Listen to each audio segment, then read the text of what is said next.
आइए, परमेश्वर ने और एक अवसर हम सबों को दिया है। अपने प्रिय पुत्र यीशु मसीह के जी उठने के दिन को हम एक एक के जीवन में जोड़ दिया है। आइए हम परमेश्वर के धन्यवाद आराधना के द्वारा करें, प्रार्थना करें। वह अपने घर आया और उसके अपनों ने उसे ग्रहण नहीं किया, परंतु जितनों ने उसे ग्रहण किया उसने उन्हें परमेश्वर के संतान होने का अधिकार दिया। प्रार्थना करें। जीवित महान अनुग्रहकारी पिता परमेश्वर, पुनः और एक अवसर देने के लिए हम तेरा धन्यवाद करते हैं। धन्यवाद देते हैं प्रभु कि तूने बीते सप्ताह के जीवन में हमें एक एक के साथ रहा और आज के पवित्र दिन को छोड़ दिया है।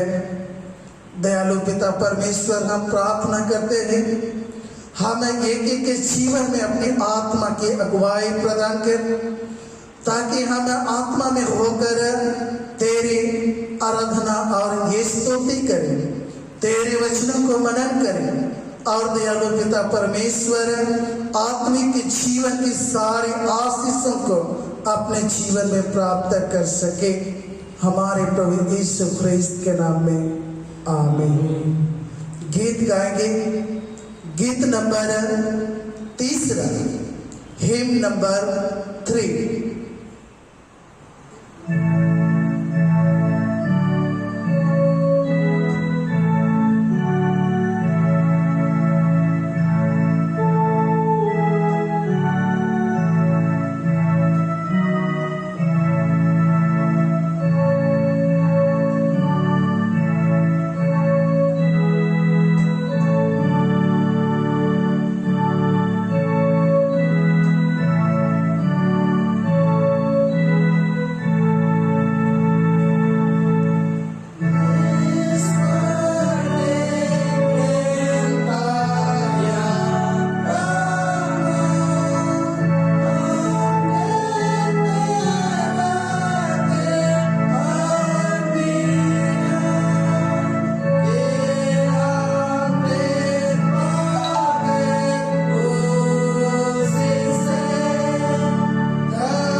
ये समय हम लोग परमेश्वर का वचन सुनेंगे।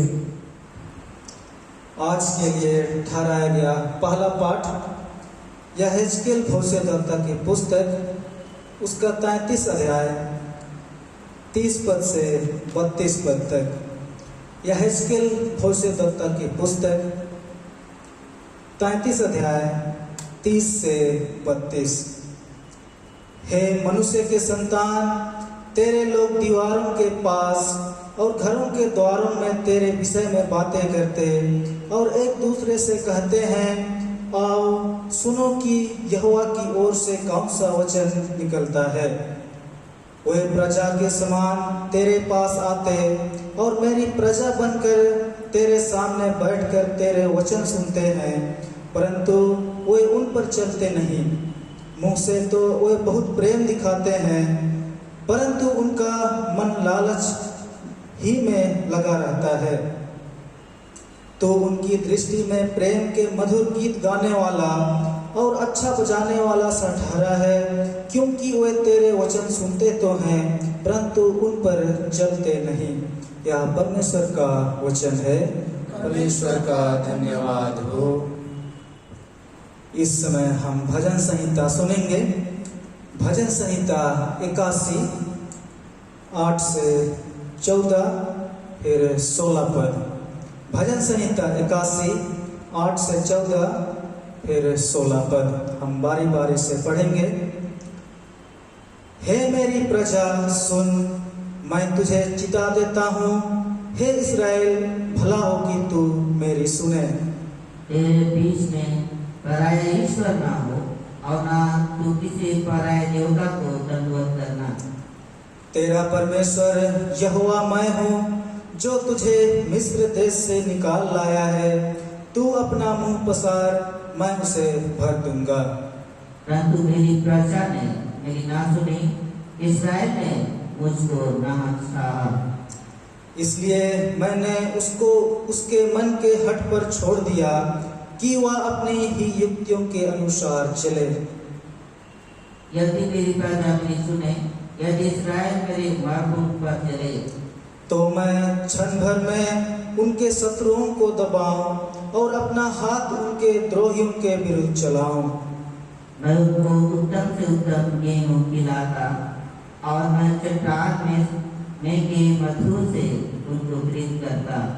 पिता की, पुत्र की और पवित्र आत्मा की महिमा हो, जैसे आदि में थी, अब है और सदा होती रहेगी। आमीन।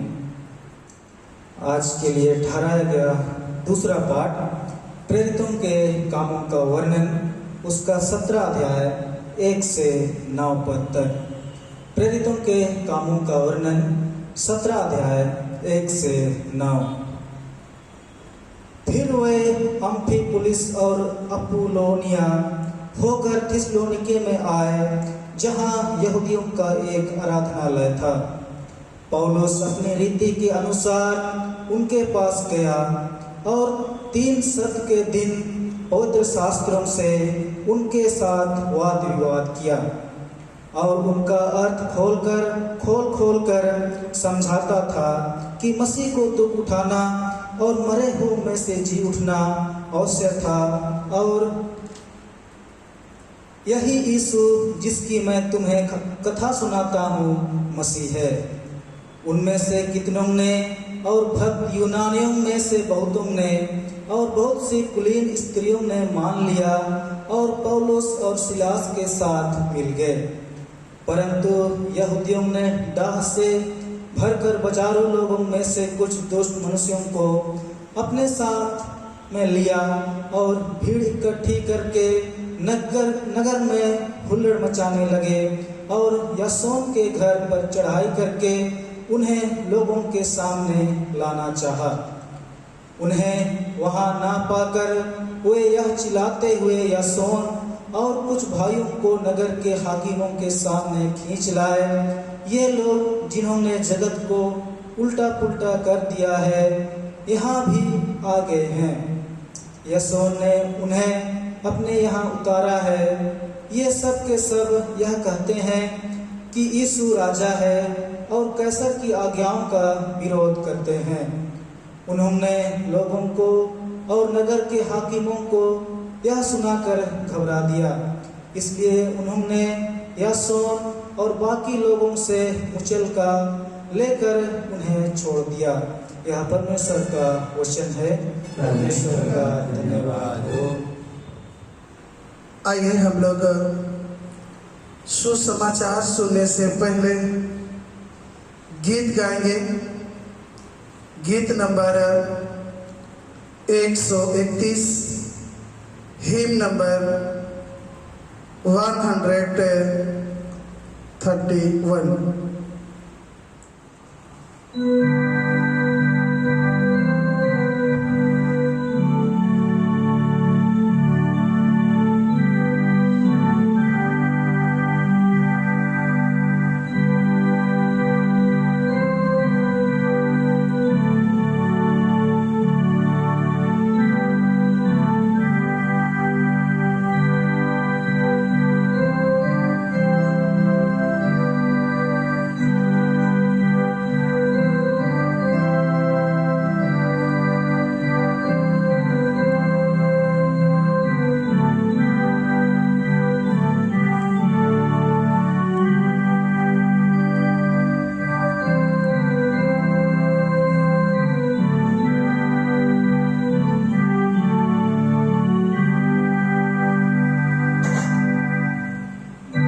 प्रभु आप लोगों के साथ रहे और आपके साथ भी।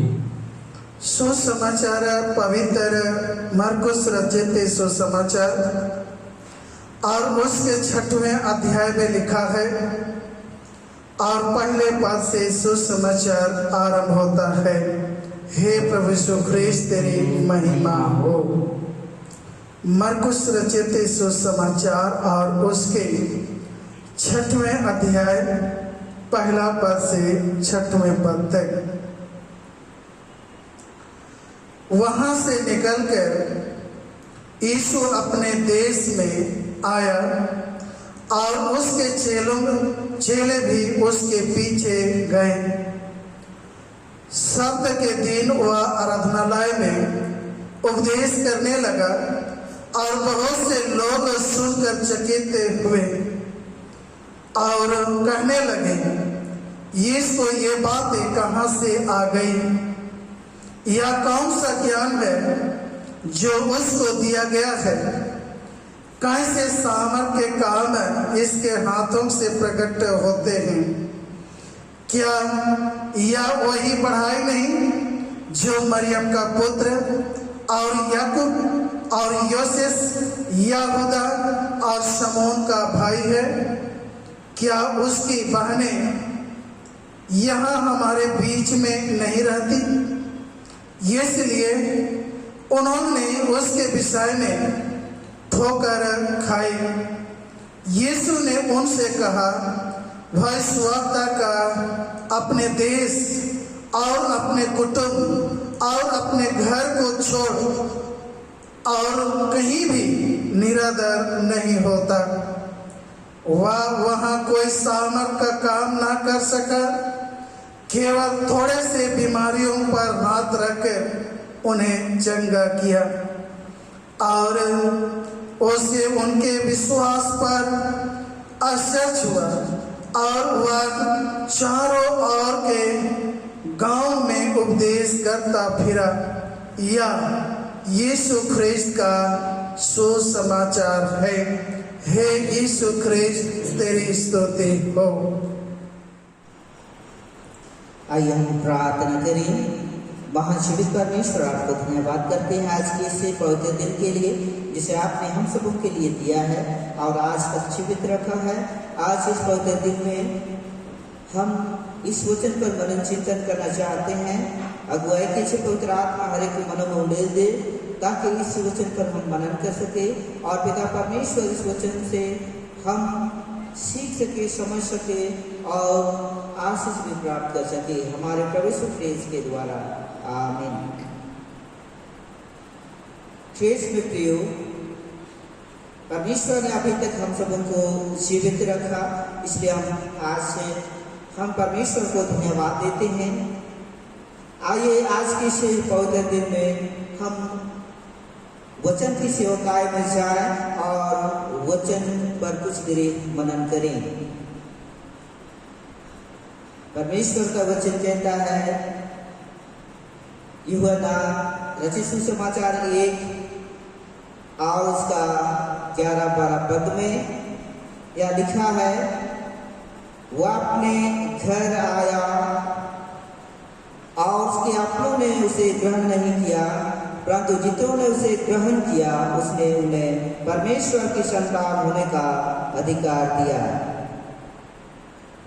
ख्रिस्त में प्रियो, आइए हम आज के इस वचन पर मनन करें। वह अपने घर आया और उसके अपनों ने उसे ग्रहण नहीं किया और जितनों ने उन्हें ग्रहण किया उन्हें परमेश्वर के संतान होने का अधिकार दिया है। आइए आज के जंत्री पाठ के अनुसार आज का विषय पर हम चर्चा करें। विषय है परमेश्वर के संदेश व हुक्म का स्वागत और तिरस्कार दोनों होता है। परमेश्वर के संदेश व हुक्म का स्वागत और तिरस्कार दोनों होता है। हम बाइबल में पाते हैं सारी घटनाएं परमेश्वर के सेवक लोगों का, चाहे याजक के माध्यम से सेवा देते हैं, चाहे सुसमाचार देते हैं, चाहे लोगों की सेवा शुद्धि करते हैं और उनकी स्वागत भी होती है, तिरस्कार भी होती है, निरादर भी होता है, उनका आदर भी किया जाता है। कई तरह के लोग इस संसार में रहते हैं और अपने समाज में अपने देश में, राज्य में ये घटनाएं होती रहती है। हम इन सारी बातों को उस समय भी हुआ जो बाइबल की घटना जिस समय हम देखते हैं आज के इस वचन में। जब पुराना नियम हम सुन रहे थे यहेजकेल की नबी की पुस्तक में, वह चर्चा है जब भविष्यद्वक्ता प्रचार करते थे, वचन देते थे, मीठे मीठे वचन प्रचार करते थे। उस समय इस्राएली लोग उठ गए थे शायद, लेकिन भविष्यद्वक्ता, नबी, याजक ये लोगों की बात सुनते थे, सुनने के लिए बैठते थे और ध्यान से सुनते थे। लेकिन सुनते तो थे, लेकिन उन वचन पर नहीं चलते थे। जो इस्राएली लोग हट कर गए थे, उनके मन इतना कठोर हो गए थे कि परमेश्वर के वचन पर, नबियों की अगुवाई, याजक लोगों की अगुवाई में नहीं चलते थे, तिरस्कार कर देते थे। यही यहेजकेल नबी या अपना वर्णन करता है 33 अध्याय इसका 30 से आगे। क्योंकि तेरे वचन सुनते तो हैं परंतु उन पर चलते नहीं। वे मेरी प्रजा बन करके तेरे पास आते हैं, बैठते हैं, सुनते हैं, लेकिन चलते नहीं। ख्रीस्त में प्रियो, नहीं चलने का मतलब कि संदेश वह जो पुरोहित या सुसमाचार सुनाते हैं, उनके वचन सुनते हैं लेकिन तिरस्कार कर देते हैं, या मतलब यह नहीं कि उस व्यक्ति का हम संदेश वह जो याजक या जो सुसमाचार देते हैं उनकी हम तिरस्कार निरादर कर रहे हैं, लेकिन वहाँ पर यह प्रतीत होता है कि उनका तिरस्कार नहीं बल्कि परमेश्वर का हम तिरस्कार करते हैं, परमेश्वर का हम तिरस्कार करते हैं। या इस्राएली लोग ओठों से आदर प्रेम दिखाते हैं लेकिन चलते नहीं थे। इसी वचन को यहेजकेल ने यहाँ अपना किताब में लिखता है। जैसा इस्राएल लोग हट करने लगे, और भी हम सारी घटनाएं पाते हैं और बहुत सारी घटनाएं हैं। जैसा जब इस्राएली लोग संख्या दिनों दिन बढ़ने लगा, और शमूएल नबी के समय की बातें आप जानते हैं। शमूएल नबी के समय जब इस्राएली लोग राजा का डिमांड किया, जब उस समय इस्राएली लोग एक ही मात्र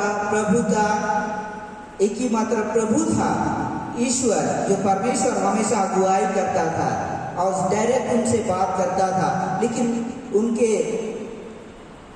उनसे परमेश्वर से हट करने लगा, उनको न चाहा। परमेश्वर का वचन आज से भजनकार दाऊद के भजन में भी आप सुन रहे थे, इस्राएलियों ने मुझे ना चाहा, मेरी प्रजा मेरी बातें नहीं सुनी, मन हट पर, उनके मन के हट पर मुझे छोड़ दिया, परमेश्वर को छोड़ दिया। और यहाँ हम देखते हैं शमूएल की किताब में हम पढ़ेंगे, पहला शमूएल 2 अध्याय और 30 पद में, जो मेरा आदर करते हैं मैं उसका आदर करूँगा, और जो मेरा निरादर करता है मैं भी उनका निरादर करूँगा, परमेश्वर का वचन कहता है। ख्रीस्त में प्रियो, जब उस समय हट करने लगा, जो शमूएल नबी के समय, और शमूएल ने प्रार्थना किया उन लोगों के लिए, लेकिन शमूएल का प्रार्थना प्रत्युत्तर के रूप में परमेश्वर देता है। उन्होंने आपको तिरस्कार नहीं किया, आपको निकम्मा नहीं ठहराया, लेकिन मुझको, परमेश्वर ने कहा, मुझको, परमेश्वर को तिरस्कार किया है। इसलिए उनसे कह दे कि आप जो राजा होगा आपके ऊपर शासन करेंगे, आपके ऊपर शासन करेंगे, बच्चों पर शासन करेंगे, ऐसा राजा होगा। लेकिन परमेश्वर तो सब सुख सुविधा में रखा करता था, उनको ये पसंद नहीं आया और उनको नहीं चाहा। तिरस्कार कर दिया परमेश्वर को, और उन लोगों के लिए और दूसरा अगुआ उन्होंने चाहा। ख्रीष्ट में प्रियो, उस समय की घटना ऐसा हम पाते हैं, और आज के समय में हम देखते हैं जब परमेश्वर के सेवक लोगों का स्वागत और तिरस्कार की बात आती है, तो कहीं ना कहीं हमारे समाज में भी ये सारी घटनाएं होती रहती है।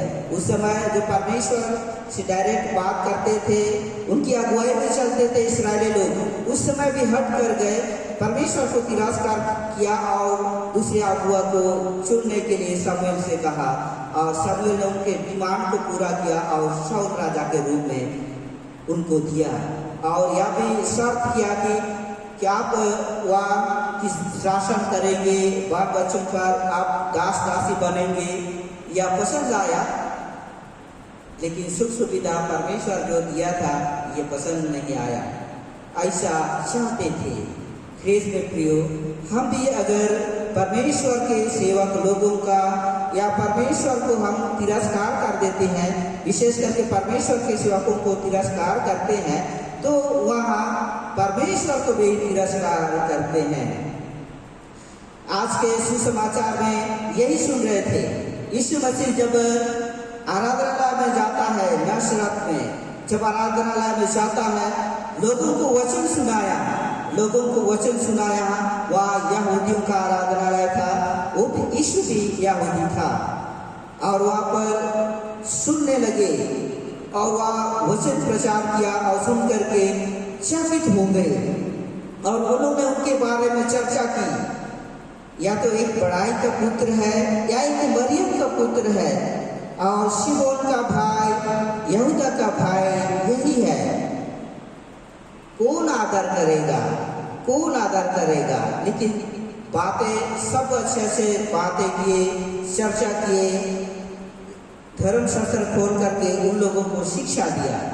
उस बातों से वे डाक करने लगे, ईर्ष्या करने लगे, और उनके ऊपर गुस्सा होने लगे, और यीशु को निरादर किया, आदर नहीं किया। वहाँ पर यीशु का तिरस्कार करता है, और यीशु ने उन लोगों को जवाब दिया कि अपने देश और अपने कुटुंब, अपने घर को छोड़ और कहीं भी निरादर नहीं होता है।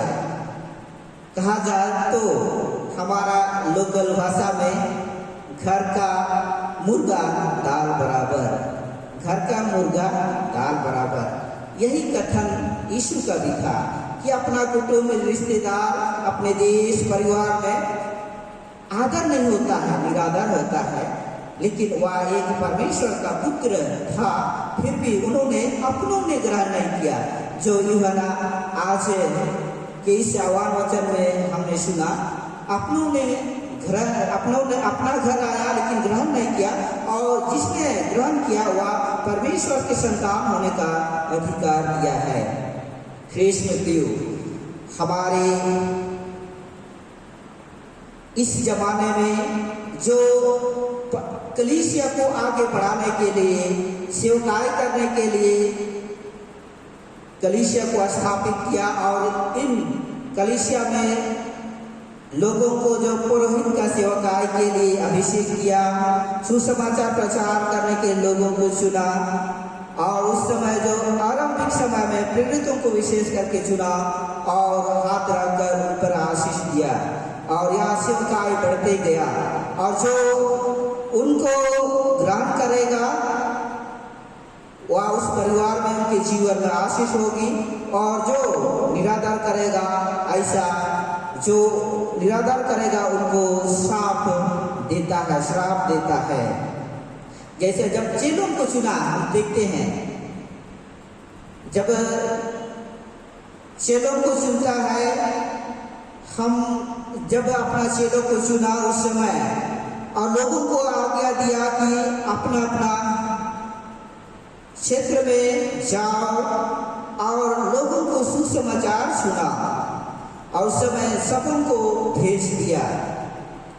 जब हम पढ़ेंगे मत्ती रचित सुसमाचार 10 अध्याय 11 से 15 पद में, जब यीशु ने चेलों को चुना और भेजा नगर नगर गांव-गांव में सुसमाचार प्रचार करने के लिए, और ऐसा आदेश दिया घर में प्रवेश करते हुए उसको आशीष देना।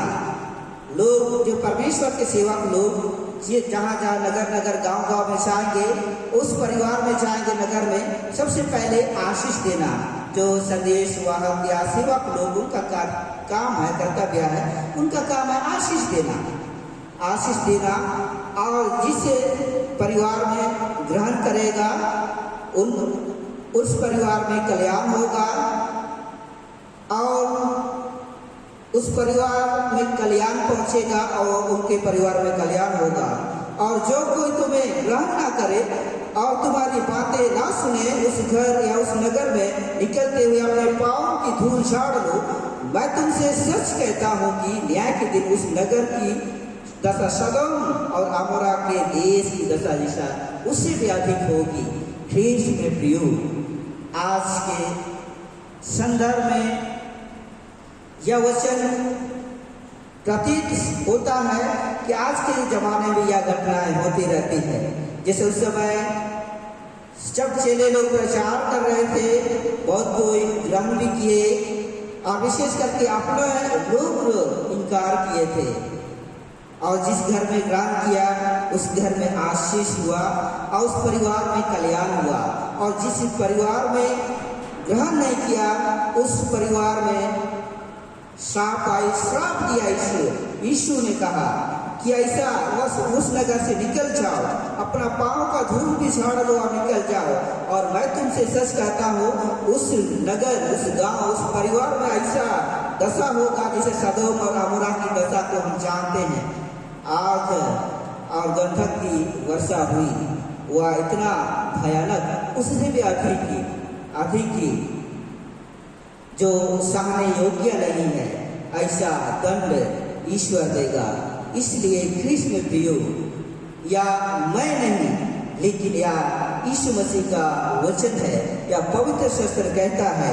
इसलिए आपने यह पुरोहित जो परमेश्वर का सेवकाई करते हैं उनका आदर करें और मोस्ट वेलकम करें, और ताकि आपके परिवार में, हमारे परिवार में आए आशीष देने के लिए, उस आशीष के माध्यम से कल्याण होगा हमारा परिवार व्यक्तिगत जीवन में। इसलिए हमारा जीवन सदोम और अमोरा के जैसा ना हो, और जो यीशु को और यीशु के सेवक लोगों को ग्रहण करें, जैसा जो ऐसा समझ करके जो उनको ग्रहण करे। आगे लिखता है, जब उसका प्रतिफल हमको मिलेगा जब ग्रहण करेंगे।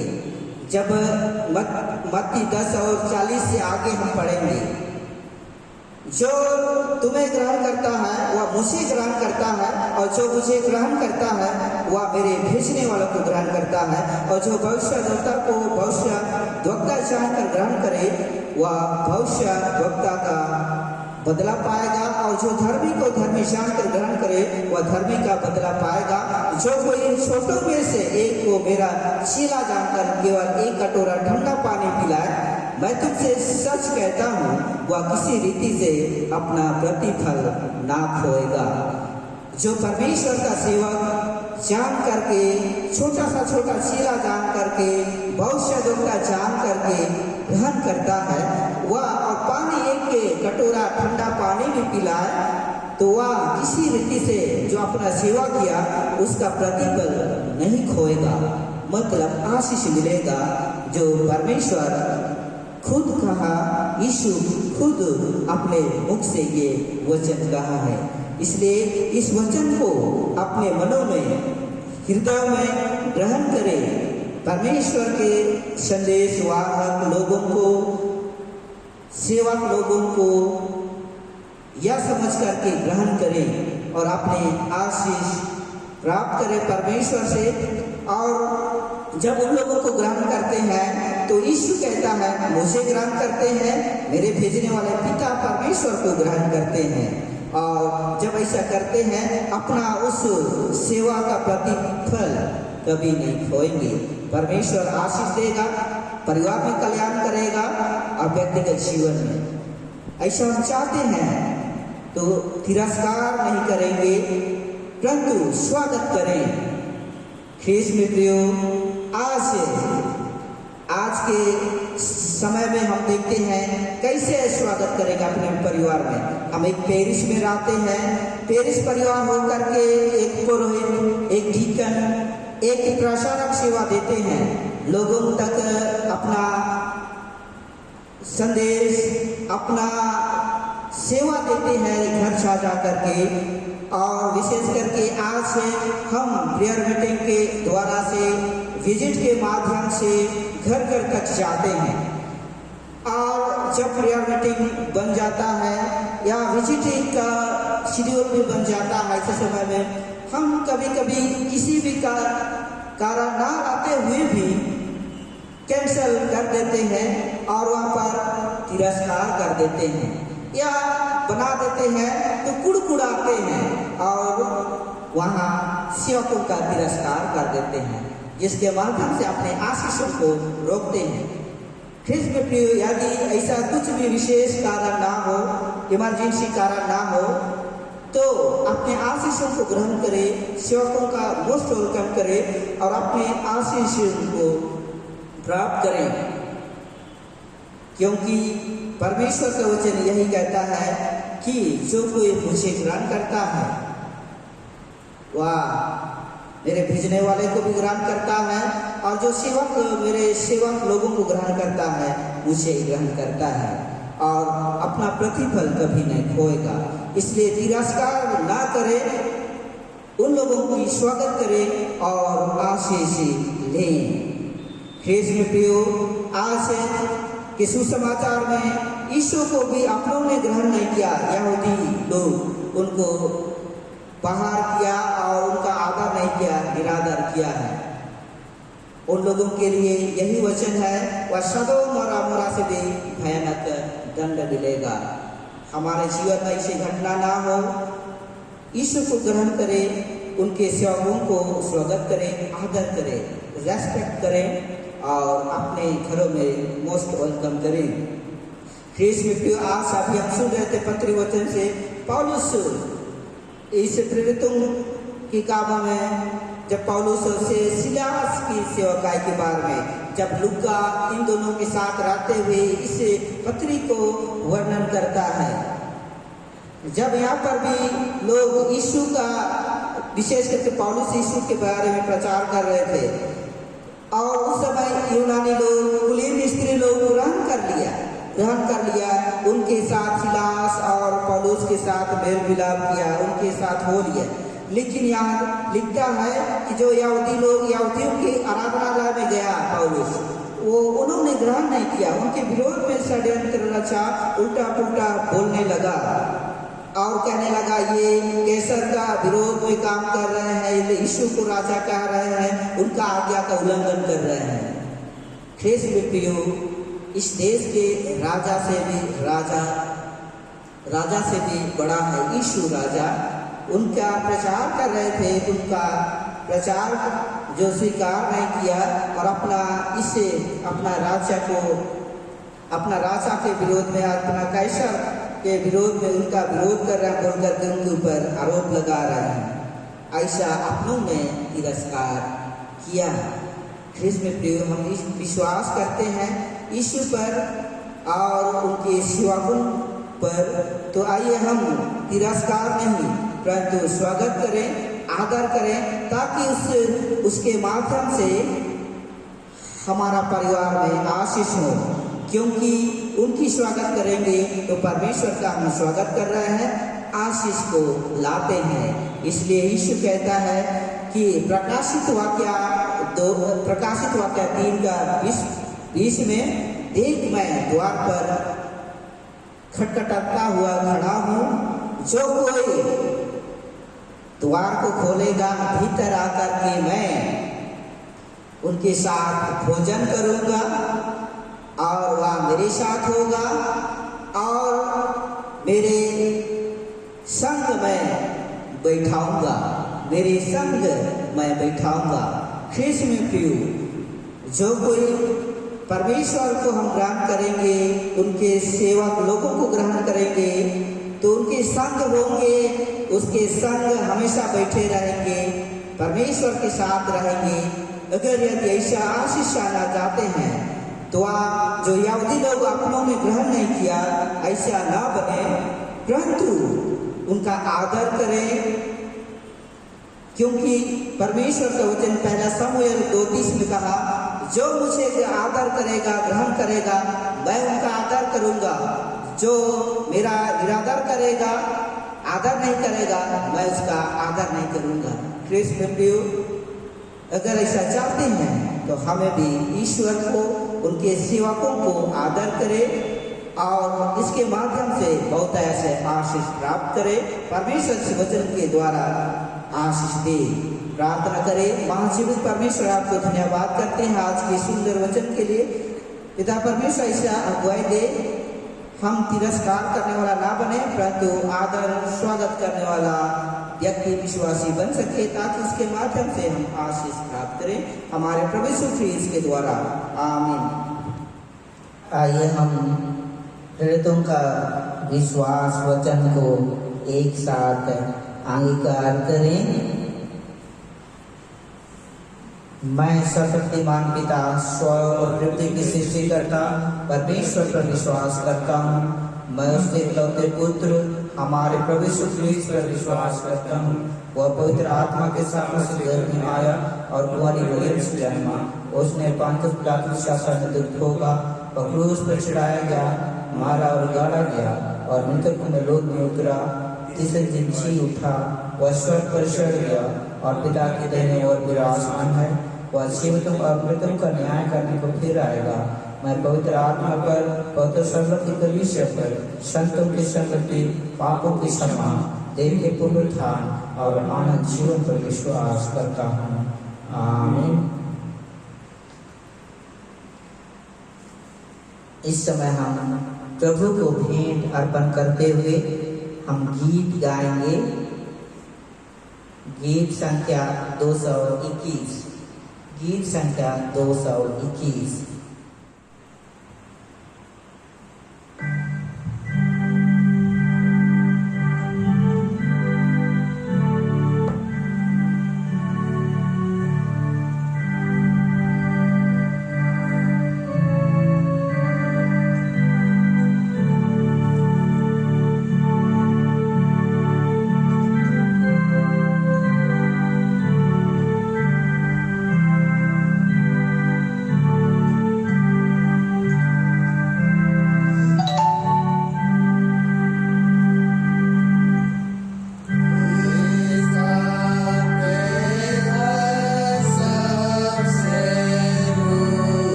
परमेश्वर आपको धन्यवाद करते हैं, आपने धन संपत्ति महिमा दी है। पिता परमेश्वर इस भेंट को आपके हाथ में सौंपते हैं, इन्हें स्वीकार कर अपना पवित्र हाथ बढ़ा करके जितनों ने ये अपना मुट्ठी खोल करके ये भेंट अर्पण किया है, उनके जीवन पर, उनके परिवार पर अपना आशीष ले, उनके भंडार को भरा पूरा रख। पिता परमेश्वर इस दान को आपके हाथ में सौंपते हैं। पिता परमेश्वर कलीसिया के काम में ला सके, कलीसिया बढ़ता जाए और कलीसिया के द्वारा तेरी महिमा हो, हमारे प्रभु यीशु ख्रीस्त के द्वारा, आमीन। हम प्रार्थना करें। आज पवित्र आत्मा के अवतरण के पश्चात 11वां प्रभुवार है। आज की कलेक्ट प्रार्थना को अर्पण करें। हे सर्वशक्तिमान परमेश्वर, तू सब लोगों को बुलाता है कि वह तेरी ओर फिरे और जिए। तेरा महान प्रेम जो ख्रीस्त में प्रकट हुआ अंततः प्रत्येक हृदय को जीते, ताकि सभी उसी में, जिसने सबके लिए अपना प्राण दे दिया, जीवन पाए, अर्थात तेरे पुत्र यीशु ख्रीस्त में, जो तेरे और पवित्र आत्मा के साथ एक परमेश्वर अपोस्तला जीता और राज्य करता है, आमीन। प्रार्थना करें। हे सर्वशक्तिमान पिता परमेश्वर, तूने अपने लोगों को शांति से निश्चिंत रहने के लिए किया स्थान में वास कराता है। हम तुझसे विनती करते हैं, सब प्रेरित घरानों पर अपना आशीष ले। हम प्रार्थना करते हैं हमारे इस रंगगढ़ पेरिस में जितने मसीह परिवार हैं, उनके लिए प्रार्थना करते हैं, उनसे दुष्ट आत्मा के सब फंदों को दूर कर और अपने पवित्र दूतों को अपने दासों की रक्षा और शांति के लिए वहां वास करने दे, हमारे प्रभु यीशु ख्रीस्त के द्वारा, आमीन। हे सर्वशक्तिमान परमेश्वर, तूने विश्राम के लिए अपने लोगों को एक दिन दिया और अपने आत्मा के द्वारा कलीसिया की प्रेरणा कर 18वें के पहले दिन को पवित्र ठहराया है कि वह तेरे पुत्र के जी उठने का निरंतर स्मारक रहे। हमें अपने इस पवित्र दिन का सम्मान करना सीखा और यह अनुग्रह दे कि हम ऐसा प्रयोग करें कि तन और मन में विश्राम, शांति और नया बल पाकर हम अपने जीवन की सब दिन तेरे विश्वासता से करते रहें, उसी हमारे प्रभु यीशु ख्रीस्त के द्वारा, आमीन। हे सर्वशक्तिमान पिता परमेश्वर, जीवन और आरोग्य के दाता, हम नम्रता से तेरी ओर आंखें उठाते हुए प्रार्थना करते हैं, सब रोगियों पर दया दृष्टि कर, विशेष करके हमारे इस रंगगढ़ पेरिस में जितने विश्वासी जन बीमार हैं, दुख तकलीफ में हैं, हॉस्पिटल में अथवा घरों में हैं, उनके लिए प्रार्थना करते हैं। हम विशेष करके जो बुजुर्ग माता पिता हैं, उनके लिए प्रार्थना करते हैं, उन पर और उनकी सेवा करने वालों पर अपनी आशीष उड़े, ऐसा कि तेरी इच्छा हो तो तन और मन में भी चंगे हो जाएं और तेरे पवित्र कलीसिया में तेरा धन्यवाद करें, हमारे प्रभु यीशु ख्रीस्त के द्वारा, आमीन। हे सर्वशक्तिमान पिता परमेश्वर, हम नम्रता के साथ आते हुए हम प्रार्थना करते हैं, विशेष करके इससे महामारी के रोग काल के समय में है। तू तो जीवन और मृत्यु का प्रभु है। इस भयानक रोग, विशेष करके कोरोना महामारी से हमें बचा, छुड़ा और पिता परमेश्वर तुझी पर भरोसा रखते हुए विनती करते हैं, ऐसा इस संकट के समय में, इस संकट से हमें छुड़ा, अपने लोगों को ऐसे स्वस्थ और शक्ति दे कि वे शांत, नम्र और धन्यवादित मन से तेरी सेवा करें, हमारे प्रभु यीशु ख्रीस्त के द्वारा, आमीन। हे सर्वशक्तिमान पिता परमेश्वर, हम प्रार्थना करते हैं, पिता परमेश्वर, हमारे इस रंगगढ़ क्षेत्र में जितने लोग पेशा के तहत नौकरी करते हैं और जितने लोग कृषि का काम करते हैं और जितने लोग मजदूरी का काम करते हैं, हम सब उनके लिए प्रार्थना करते हैं। विशेष करके जो कृषि करते हैं, समय की परिपूर्णता बने, धूप वर्षा प्रदान कर ताकि अपना खेती बाड़ी कर सके रोपने का सीजन में अपना धान रोप सके। और जितने नौकरी करते हैं उन सब उनके लिए भी प्रार्थना करते हैं, वे स्वस्थ रहे, अपना काम को अच्छी तरह करे, ड्यूटी में जाकर के वहाँ स्वस्थ रहें और उसके काम के द्वारा तेरी महिमा हो। जो मजदूरी का काम करते हैं उन सब उनको आपके हाथ में सौंपते हैं, उन्हें भी पिता परमेश्वर समय की परिपूर्णता में उन्हें मजदूरी का काम दे, स्वास्थ्यमय जीवन प्रदान कर ताकि अपना काम को कर सके, उसके द्वारा अपना पारिवारिक जीवन को चला सके, हमारे प्रभु यीशु ख्रीस्त के द्वारा, आमीन। हे प्रभु ख्रीस्त, तूने अपने प्रेरितों से कहा कि मैं तुम्हें शांति दिए चाहता हूँ, मैं अपनी शांति तुम्हें देता हूँ, हमारे पापों का नहीं पर अपनी कलीसिया के विश्वास पर लेखा ले, उसे वह शांति और एकता प्रदान कर जो तेरी इच्छा अनुसार हो। तू पिता और पवित्र आत्मा के साथ एक परमेश्वर निबंध जीता और राज करता है, आमीन। हे परमेश्वर, तूने सब जाति के मनुष्यों को एक ही लहू से सारे पृथ्वी पर वास करने के लिए उत्पन्न किया और अपने धन्य पुत्र को इसलिए भेजा कि जो दूर है और निकट है दोनों को मेल का प्रचार करें। या वर दे इस देश में सब लोग तुझे टटोल कर पाए और ईश्वर के पिता उस प्रतिज्ञा को शीघ्र पूरा कर जो तूने की है कि मैं सारे मनुष्यों पर अपना आत्मा उंडेलूंगा, हमारे त्राता यीशु ख्रीस्त के द्वारा, आमीन। हम प्रभु की प्रार्थना एक साथ कहें। हे हमारे पिता, तू जो स्वर्ग में है, तेरा नाम पवित्र माना जाए, तेरा राज आए, तेरी इच्छा जैसे स्वर्ग में पूर्ण होती है वैसा इस पृथ्वी में पूरी हो। हमारे दिन भर की रोटी आज हमें दे और हमारे अपराधों को क्षमा कर जैसे हमने अपने अपराधियों को क्षमा किया है, हमें परीक्षा में ना डाल परंतु बुराई से बचा, क्योंकि राज सत्ता का महिमा अब और सर्वदा तेरी ही है, आमीन। परमेश्वर की शांति जो सारे समझ से परे है, परमेश्वर उसके पुत्र हमारे प्रभु यीशु ख्रीस्त की ज्ञान और प्रेम में आप सब उनके हृदय और विचारों को सुरक्षित रखें। और सर्वशक्तिमान परमेश्वर पिता के, पुत्र की और पवित्र आत्मा के आशीष आप सब उन पर आपसे लेकर सदा सर्वदा रहे, आमीन। शांति से पूर्ण होकर चाहिए, प्रभु से प्रेम रखिए और उसकी सेवा कीजिए, ख्रीस्त के नाम में, आमीन। सूचना की बातें हम सुनेंगे।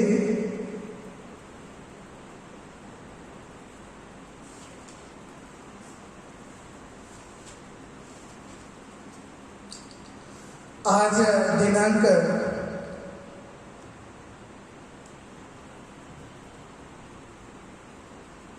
8 अगस्त 2020 पेंतीकोस्ट के पश्चात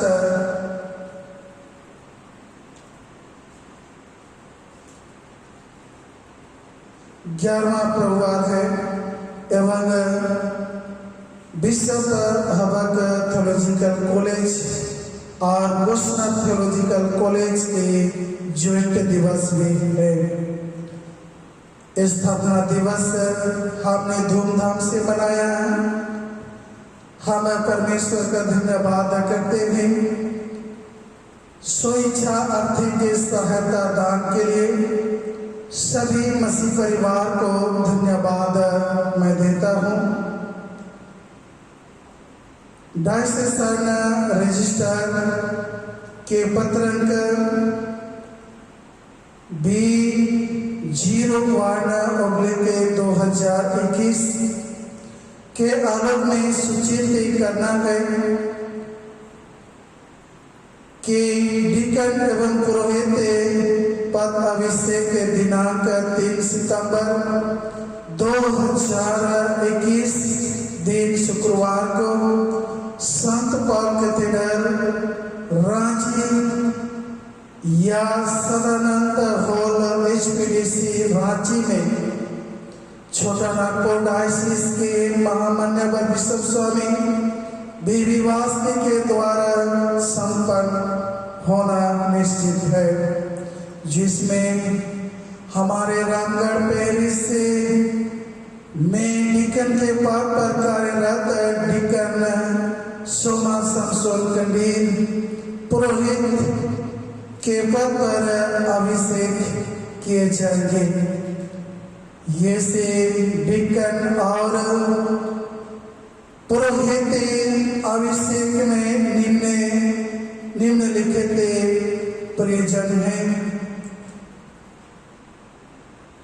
डिकन के पद पर श्री अनमोल लकड़ा लॉर्ड दगा parish, Shri Joseph Nag Dalbhanga parish, Shri John कंडोना तंबा पेरिस, श्री लुकास भूया हटिंग घोड़े पेरिस, श्री सिमोन पत्रास कंडोला रामतलिया पेरिस। पुरोहित के पद पर डिकन बरनबास हंस परोंडी parish, deacon Patras Hansa Kadro parish, Prabhu Sahay Hansa Bokaro parish, deacon Soma Samson Kandil Ramgarh parish, deaconess Leli Horo Chaibasa Paris, डिकनेस गोलोरिया डंगा रांची पेरिस। ये पुरोहित के पद पर अभिषेक किए जाएंगे। आइए हम इनके लिए प्रार्थना करें।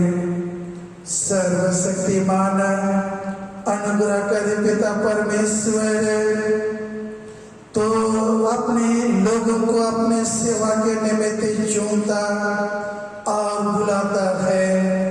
हे दयालु पिता परमेश्वर, हम प्रार्थना करते हैं आने वाले 3 सितंबर 2021 दिन शुक्रवार को, हे प्रभु, जितने डिकन के पद पर और पुरोहित के पद अभिषेक होने के लिए अपने मानों को तैयार कर रहे हैं। हे दयालु पिता परमेश्वर, हम प्रार्थना करते हैं महामान्यवर बिशप स्वामी बीवीवास के हाथ रखने के द्वारा, हे प्रभु, ये के तेरे पवित्र आत्मा के द्वारा अभिषेक किए जाएं और दयालु पिता परमेश्वर तेरे पवित्र कलीसिया में अपने जीवन के द्वारा तेरी सेवा कर सके और कलीसिया में कभी भी सेवकों की कमी और घटी न हो। हे दयालु पिता परमेश्वर, पुनः हरे के डिकन और पुरोहित जो पद अभिषेक होने हरे को तेरे हाथ में सौंपते हैं और प्रार्थना तेरे बेटे हमारे उद्धारकर्ता यीशु ख्रीस्त के नाम से मांगते हैं, आमीन। प्रभु आप लोगों के साथ रहे, प्रभु को धन्य कहें, ईश्वर का धन्यवाद हो, कुशल से विदा हो प्रभु के नाम से, आमीन। सबको यीशु सहाय, यीशु सहाय।